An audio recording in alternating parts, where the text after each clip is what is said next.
정약용은 말년에 이런 말을 남겼습니다. 사람이 가장 크게 흔들리는 순간은 밖에서 오는 시련이 아니라 마음속에 심어둔 기대가 무너질 때라고. 그대들은 누군가에게 깊이 기대했다가 그 기대가 돌아오지 않아 가슴이 텅 비어버린 적이 있습니까? 혹시 이런 경험은 없으신가요? 오랜 버색에 당연히 연락이 올 거라 믿었는데 며칠이 지나도 소식이 없던 날.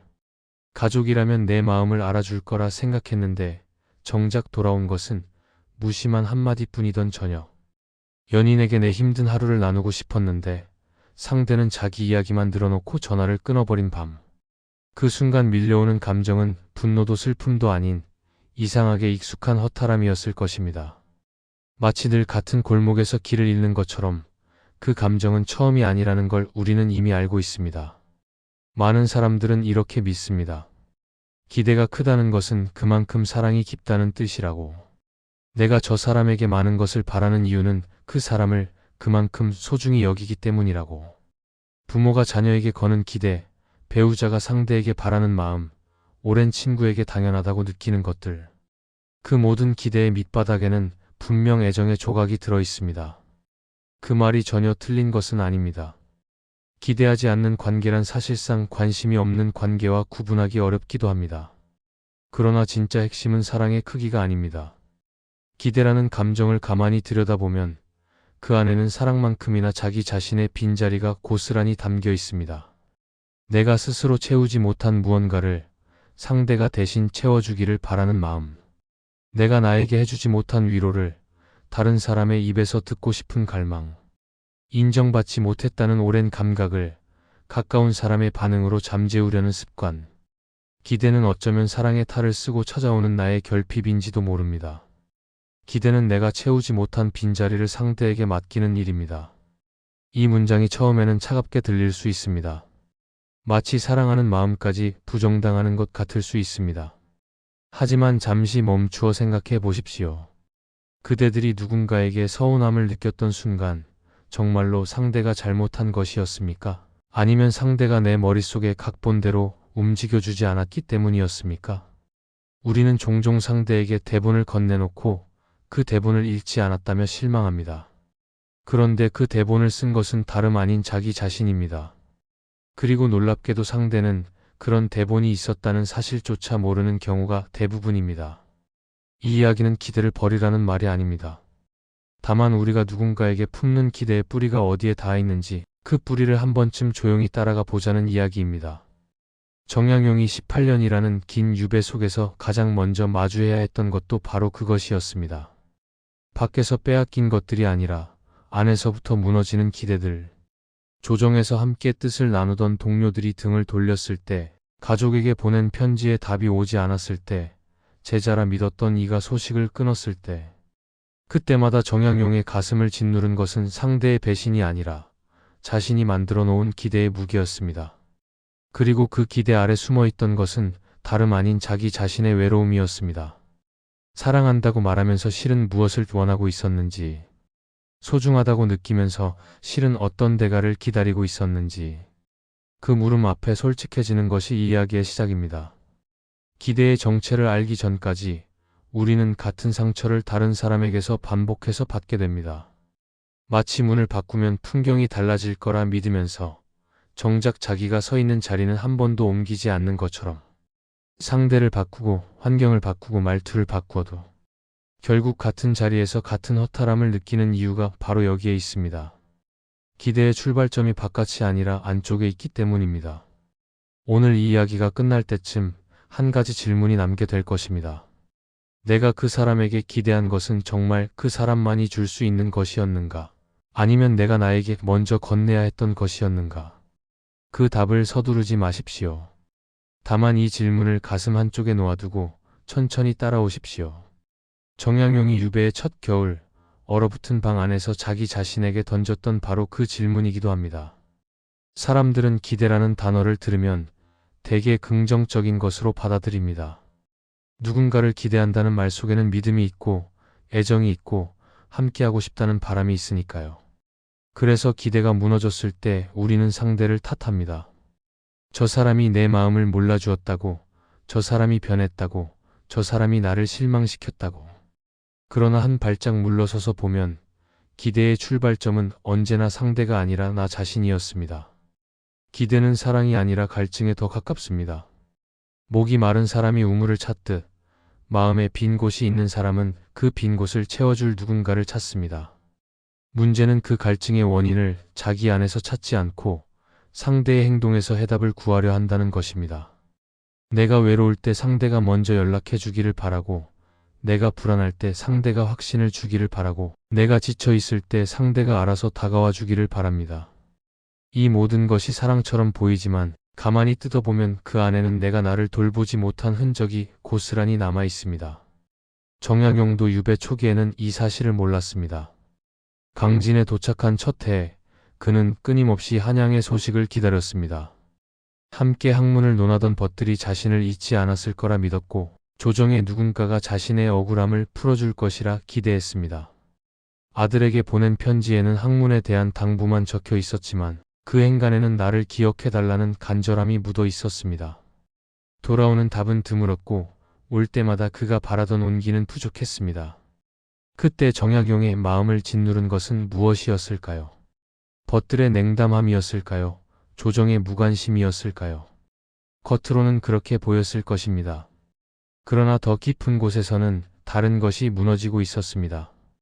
자신이 필요한 사람이라는 확신, 자신의 학문과 뜻이 세상에 여전히 의미가 있다는 믿음, 자신이 사랑받고 있다는 감각, 그것들이 흔들리고 있었던 것입니다. 그는 타인에게 기대를 걸면서 실은 자기 존재의 근거를 타인의 반응에 의탁하고 있었습니다. 이것이 기대의 진짜 구조입니다. 기대는 상대를 향한 것 같지만 실은 나를 향한 것입니다. 내가 나에게 충분하지 않다는 감각, 내가 혼자서는 괜찮을 수 없다는 불안, 그것이 기대라는 이름으로 포장되어 상대에게 건네지는 것입니다. 그래서 기대가 무너질 때 우리가 느끼는 것은 단순한 실망이 아닙니다. 내가 부족한 존재라는 오래된 두려움이 다시 고개를 드는 것입니다. 정약용은 유배 2년째가 되던 해 겨울, 비로소 이 사실과 마주하기 시작했습니다. 아무도 찾아오지 않는 밤, 차가운 방 안에서 그는 자문했습니다. 내가 저들에게 바라는 것은 정녕 저들만이 줄 수 있는 것인가? 아니면 내가 나에게 주지 못하고 있는 것을 저들에게 대신 요구하고 있는 것인가? 그 질문이 떠오른 순간 기대라는 감정의 껍질이 한 겹 벗겨지기 시작했습니다. 그 안에 있던 것은 사랑이 아니라 자기 자신을 향한 오래된 갈증이었습니다.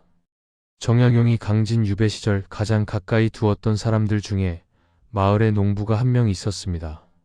이름은 전해지지 않지만 기록에 따르면 그는 그를 모르는 사람이었고 계절마다 정약용의 거처에 채소나 곡식을 가져다 주곤 했습니다. 정약용은 처음에 그 농부에게도 기대를 품었습니다. 자신의 학문에 관심을 가져주기를, 자신의 이야기에 귀 기울여주기를, 자신이 얼마나 부당한 처지에 놓여 있는지를 이해해주기를 바랐습니다. 그러나 농부는 그런 기대에 응하지 않았습니다. 그는 묵묵히 와서 곡식을 내려놓고 날씨 이야기를 조금 나누고는 돌아갔습니다. 정약용의 학문에 대해 묻지 않았고 유배의 억울함에 대해 위로하지도 않았습니다. 처음에 정약용은 서운했습니다.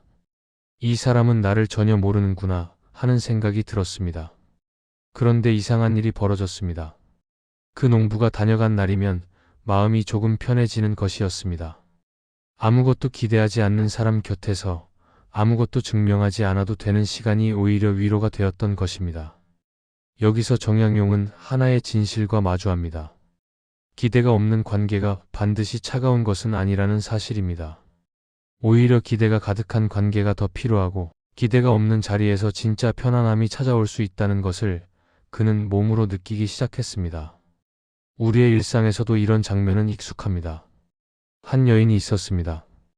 결혼한 지 20년이 넘은 그녀는 남편에게 늘 같은 것을 기대했습니다. 기념일을 기억해 주기를, 퇴근 후에 오늘 하루 어땠냐고. 먼저 물어주기를, 힘든 일이 있을 때 말하지 않아도 눈치채 주기를. 남편은 성실한 사람이었지만 그런 것에는 서툴렀습니다. 해가 갈수록 그녀의 서운함은 쌓여갔고 급기야 이 사람은 나를 사랑하지 않는 것이 아닌가 하는 의심까지 번졌습니다. 어느 날 그녀는 오랜 친구에게 이 이야기를 털어놓았습니다. 친구는 한참을 듣고 나서 조용히 물었습니다. 그런데 너는 너한테 그런 거 해준 적이 있어. 기념일에 스스로를 축하한 적, 힘든 날. 자기 자신에게 괜찮다고 말해준 적, 하루 끝에 수고했다고 자신을 토닥인 적이 있느냐고. 그녀는 대답하지 못했습니다. 그녀가 남편에게 바랐던 모든 것은 실은 그녀가 자기 자신에게 한 번도 해주지 않았던 것들이었습니다. 기대는 내가 채우지 못한 빈자리를 상대에게 맡기는 일입니다. 이 문장이 다시 떠오르는 순간입니다. 그녀의 기대는 남편을 향한 것이었지만 그 기대의 뿌리는 자기 자신을 돌보지 않은 세월 속에 박혀 있었습니다. 남편이 변해야 하는 것이 아니라 그녀가 먼저 자기 자신에게 건네야 할 말이 있었던 것입니다. 관계 속에서 기대가 반복적으로 무너질 때 우리는 상대를 탓하기 전에 한 가지를 점검해 볼 필요가 있습니다. 내가 상대에게 요구하는 그것을 나는 나에게 먼저 주고 있는가? 이 질문 하나가 관계의 풍경을 바꿀 수 있습니다. 기대가 결핍에서 비롯된다는 것을 머리로는 이해하면서도 마음은 쉽게 따라오지 않습니다. 그것은 기대라는 감정이 매우 정교한 심리적 구조 위에 세워져 있기 때문입니다. 이번 장에서는 그 구조를 조금 더 가까이 들여다보겠습니다.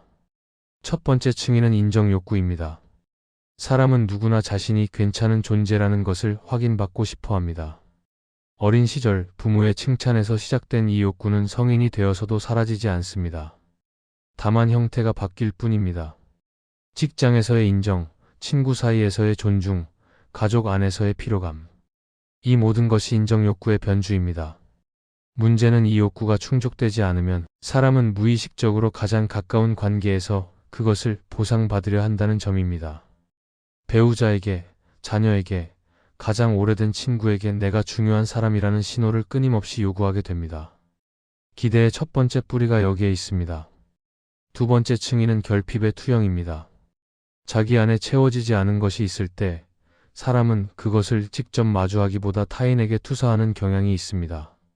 내가 외로운 것을 인정하기 싫으니 상대가 나를 외롭게 만든다고 느끼는 것입니다. 내가 불안한 것을 받아들이기 어려우니 상대가 나를 불안하게 한다고 해석하는 것입니다. 이렇게 되면 기대는 더 이상 단순한 바람이 아니라 자기 결핍을 가리기 위한 방어 기제가 됩니다. 상대가 내 기대에 부응하면 나는 잠시 안전하다고 느끼고 부응하지 못하면 나는 다시 위태로워집니다. 관계가 시소처럼 흔들리는 이유가 바로 이것입니다. 세 번째 층위는 조건부 사랑의 습관입니다. 어린 시절 무조건적인 사랑을 충분히 경험하지 못한 사람은 사랑이란 조건을 충족해야 받을 수 있는 것이라고 무의식 깊이 믿게 됩니다. 그래서 타인에게도 조건을 붙입니다. 나를 사랑한다면 이렇게 해야 한다. 나를 소중히 여긴다면 저렇게 행동해야 한다. 이것이 기대의 가장 깊은 층위입니다. 사랑의 조건을 붙이는 순간 기대는 끝없이 커지고 실망은 필연적으로 따라옵니다. 정약용은 유배지에서 이 세 가지 층위를 모두 경험했습니다. 조정에서 자신의 학문이 인정받기를 바랐던 것은 첫 번째 층위였고 가족이 자신의 고통을 알아주기를 바랐던 것은 두 번째 층위였으며 제자들이 자신의 가르침대로 살아주기를 요구했던 것은 세 번째 층위였습니다. 그는 후에 이렇게 적었습니다. 내가 남에게 바라는 것이 많을수록 내 안은 더 텅 비어갔다고. 기대를 채울수록 오히려 더 허기졌던 이유는 그 기대가 애초에 잘못된 곳을 향하고 있었기 때문이었습니다. 기대의 심리 구조를 이해한다는 것은 상대를 탓하는 대신 자기 안의 빈자리를 직시하는 일입니다. 그것은 아프지만 관계를 근본적으로 바꿀 수 있는 유일한 출발점이기도 합니다. 기대가 개인의 내면에서 출발한다는 것을 이해했다면 이제 그 기대가 관계 안에서 어떻게 작동하는지를 살펴볼 차례입니다. 같은 기대라 해도 부부 사이, 부모와 자녀 사이, 친구 사이에서 그 모양과 무게는 서로 다릅니다. 한 남자가 있었습니다. 40대 중반, 회사에서는 중간 관리자로 위아래의 압박을 동시에 받는 자리에 있었습니다. 퇴근하면 녹초가 되어 현관문을 열었고 아내가 따뜻한 한마디를 건네주기를 바랐습니다. 수고했다는 말 한마디면 충분했습니다.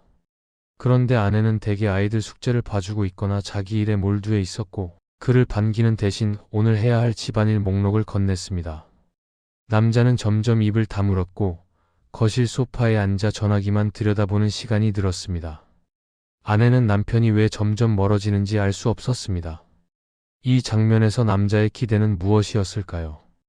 표면적으로는 위로의 말 한마디였지만 그 아래에는 자신이 이 가정에서 여전히 필요한 사람이라는 확인이 숨어 있었습니다. 그리고 아내의 처지에서 보면 그녀 역시 하루 종일 아이들과 씨름하며 자기만의 기대를 품고 있었습니다.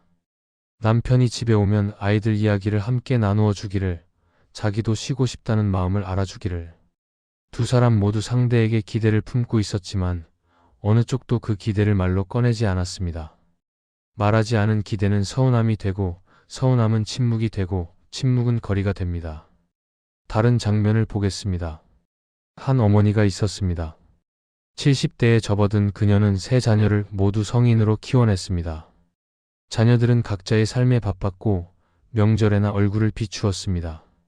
어머니는 전화 한 통이 그리웠지만 먼저 걸지 않았습니다. 바쁜 아이들에게 짐이 되고 싶지 않다는 생각 때문이기도 했고, 한편으로는 자식이라면 어미 생각을 먼저 해야 하지 않느냐는 기대가 있었기 때문이기도 했습니다. 전화가 오지 않는 날이 이어질수록 어머니의 마음속에는 서운함과 자존심이 뒤엉켜 무거운 덩어리가 되어갔습니다. 이 어머니의 기대 역시 사랑에서 출발한 것입니다. 그러나 그 안에는 자신의 존재가 잊히는 것에 대한 두려움이 함께 들어 있었습니다.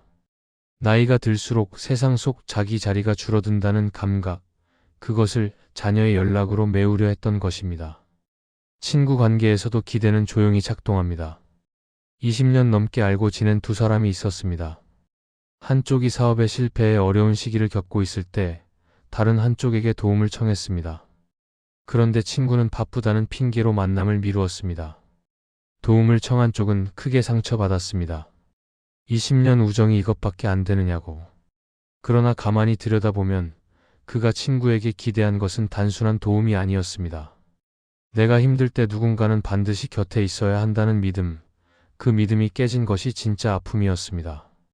기대는 내가 채우지 못한 빈자리를 상대에게 맡기는 일입니다.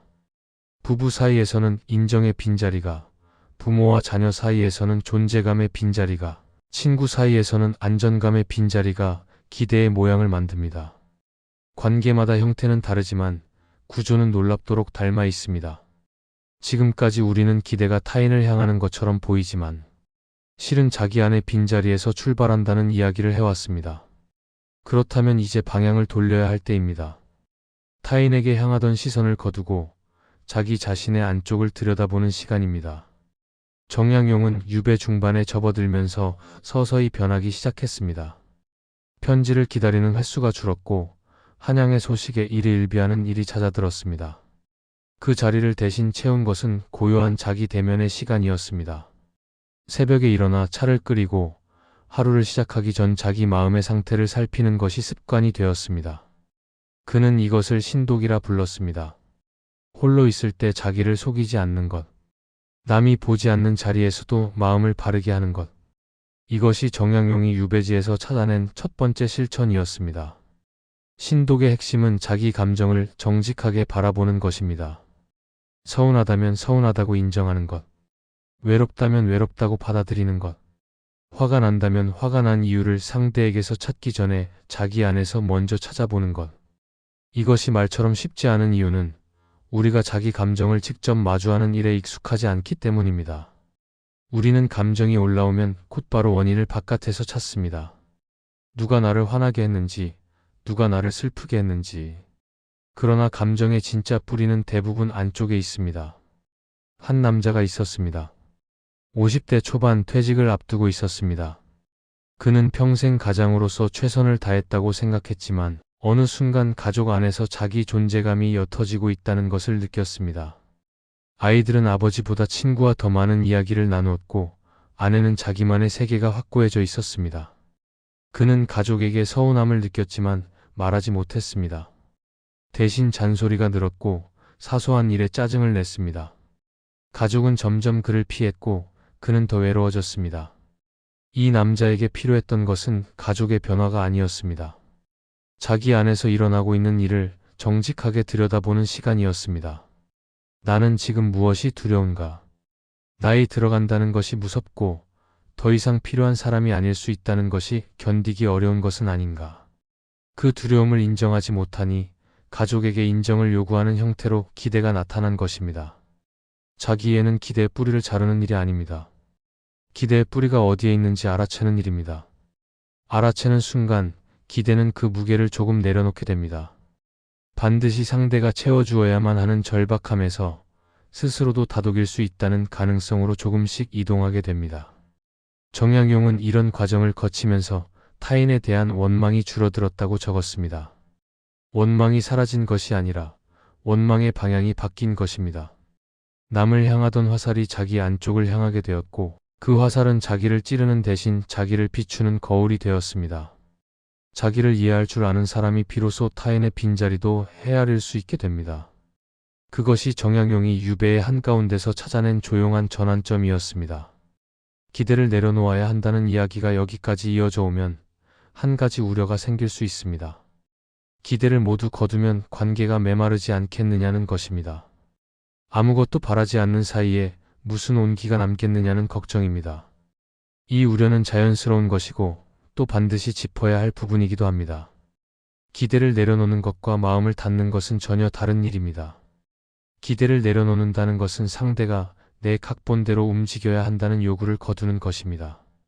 상대의 사랑 방식이 나와 다를 수 있다는 것을 받아들이는 것입니다. 내가 바라는 형태로 돌아오지 않더라도 상대가 자기 방식으로 마음을 표현하고 있을 수 있다는 가능성을 여는 것입니다. 반면 마음을 닫는 것은 아예 상대에게 아무것도 느끼지 않겠다고 벽을 세우는 것입니다. 전자는 관계를 더 넓히고 후자는 관계를 끊어버립니다. 그러나 여기에도 균형이 필요합니다. 모든 기대를 다 내려놓는 것이 반드시 건강한 것은 아닙니다. 관계 안에서 최소한의 존중, 최소한의 배려, 최소한의 성실함은 기대해도 좋습니다. 아니, 기대해야 합니다. 그것마저 포기하는 것은 기대를 내려놓는 것이 아니라 자기를 포기하는 것에 가깝습니다. 그렇다면 어디까지가 건강한 기대이고 어디서부터가 집착적 기대인지 그 경계를 어떻게 알 수 있을까요? 첫 번째 기준은 타이밍입니다. 내가 지금 기대를 품고 있는 순간이 감정적으로 격앙된 상태인지 차분한 상태인지를 살피는 것입니다. 화가 나거나 외로움이 극심할 때 품는 기대는 대부분 결핍에서 비롯된 것입니다. 감정이 가라앉은 후에도 여전히 합리적으로 느껴지는 기대라면 그것은 표현할 가치가 있는 것일 수 있습니다.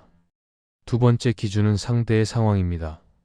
내가 상대에게 무언가를 기대할 때 상대가 지금 그것을 줄 수 있는 상태인지를 생각해 보는 것입니다. 상대에게도 자기 삶의 무게가 있고 자기만의 빈자리가 있습니다. 내 기대가 상대의 여력을 넘어서는 것이라면 그 기대는 사랑이 아니라 짐이 될 수 있습니다. 세 번째 기준은 나의 동기입니다. 내가 이것을 기대하는 이유가 정말로 관계를 위한 것인지 아니면 내 불안을 잠재우기 위한 것인지를 솔직하게 물어보는 것입니다. 관계를 위한 기대는 말로 표현했을 때 대화가 됩니다.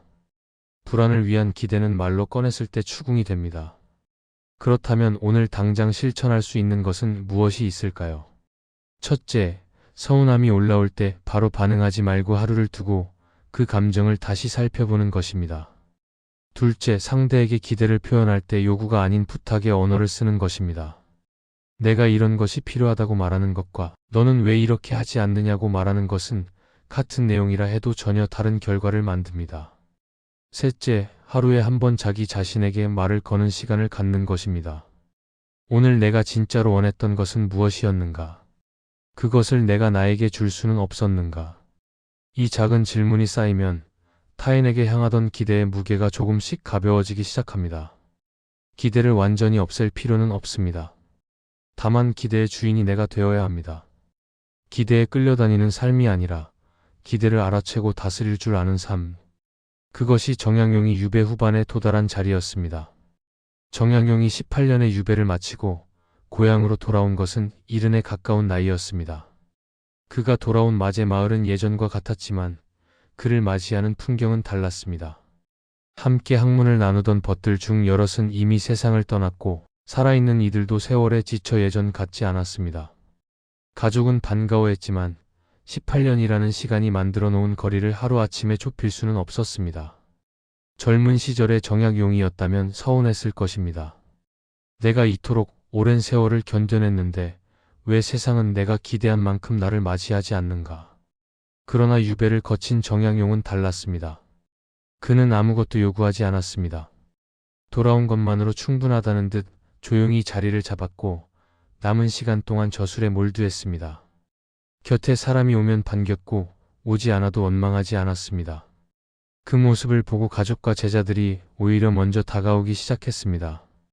기대를 내려놓은 사람 곁에는 이상하게도 사람이 모입니다. 아무것도 요구하지 않는 자리에서 사람들은 비로소 편안함을 느끼기 때문입니다. 기대가 가득한 관계 속에서 사람들은 무의식적으로 긴장합니다.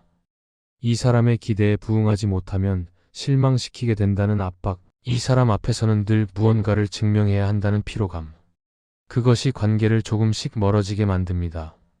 반대로 기대 없이 존재하는 사람 곁에서는 있는 그대로의 자기 모습을 내보여도 괜찮다는 안도감이 생깁니다. 이것이 기대를 내려놓는 삶의 역설입니다.